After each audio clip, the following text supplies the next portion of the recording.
Titian's Diana and Actaeon, painted for King Philip II of Spain in the mid-16th century, is one of the world's greatest Old Master paintings. It's perhaps one of the most important paintings indeed anywhere in Britain, and since 1945 it had been on loan to the National Galleries of Scotland in Edinburgh, and when it was finally offered for sale by its owner, it was such an expensive picture that the National Galleries of Scotland alone were unable to purchase it, and its acquisition for the nation was a joint campaign by Edinburgh and by the National Gallery in London. As part of the celebration, really, of this remarkable achievement, because this is the greatest picture that has come into a public collection, or in this case a pair of public collections, in the United Kingdom for very many years, the picture is going on a tour to a number of other British venues, and we at Amgueddfa Cymru are delighted to be one of those, particularly because the picture fits so well into our own Old Master collection, and here we can show it in context with ceramics and small sculpture of the Renaissance as well. We don't have any works by Titian in the collection, although he is probably one of the most important artists in the history of European art, if not internationally global art. He's one of the biggest names. He lived in the 16th century, and yet he's influenced all sorts of artists from then to the present day. It's very large, but it's also beautifully painted. You know, such a fantastic example of his painting of female nude figures, and also his interpretation of the subject matter, and his use of the narrative in the composition, and it all just comes together so beautifully.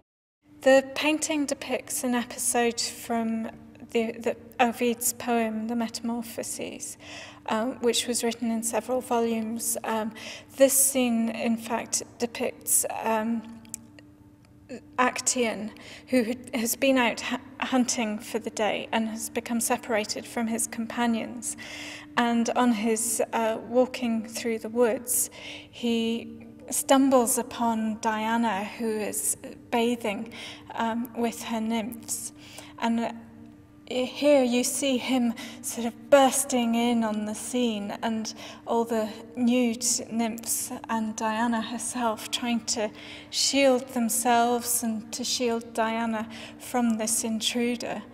And it really is very dynamic, and you can see the action of Actaeon as he's trying to hold himself back and sort of retrace his steps almost and going backwards, and all the other women taking up different poses trying to shield their modesty.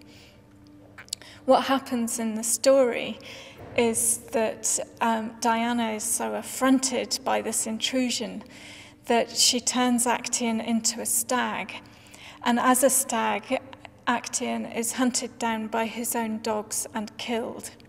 And so it's a very tragic story, but Titian's included all sorts of different indicators in the painting to tell you not just about this scene, but also how the story unravels.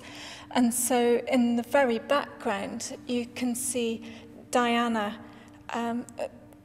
who's hunting, you know, just this very small figure chasing a stag. Up in the top right here, there are also some deer skins. And resting on the pillar up there, you also have the stag's antlers. And this was all to do with the story, and just Titian explaining, you know, the context of this scene. The painting is a really beautiful example of Titian's technique, and particularly in contrast to some of the very formal, very rigid compositions that you might see elsewhere in Renaissance art. Titian's handling of paint is very free and very confident. He didn't do any underdrawing in his paintings because he was confident that he could lay down the composition well enough using the paintbrush. The texture of the paint is very soft and very expressive, and you can pick out individual brush strokes. But at the same time, although we have this kind of mystical character to a lot of the painting, there are some really beautiful details which come out as well. The detail in Diana's headdress is very, very precise, and you really get the impression of each pearl that's encrusted around her centre diadem. And this crescent moon here is typical of Diana, who is goddess of the moon, and she was also goddess of the hunt. And it distinguishes her as the kind of queen among her nymphs, that, you know, she's not just another nude figure. She's, you know, she's the most important figure in the painting. I think also the colours are beautiful and really representative of Venetian art at the time. And Titian, of course, was the lead artist in Venice. And colour became so important in Venetian art. And we have colours like the blue in the sky in the mountains, which was made from lapis lazuli, which was an incredibly valuable and rare mineral, and to make this ultramarine pigment. You have things like vermilion, these sort of orangey tones, and carmine red lakes. Titian would have invested a huge amount of time and money and effort in this painting. And it's aspects like that that brought him some of the most important clients of the day, including King Philip II of Spain, who commissioned this painting. Here in Amgueddfa, Cymru's Museum of Art, we present a whole series of changing exhibitions and displays.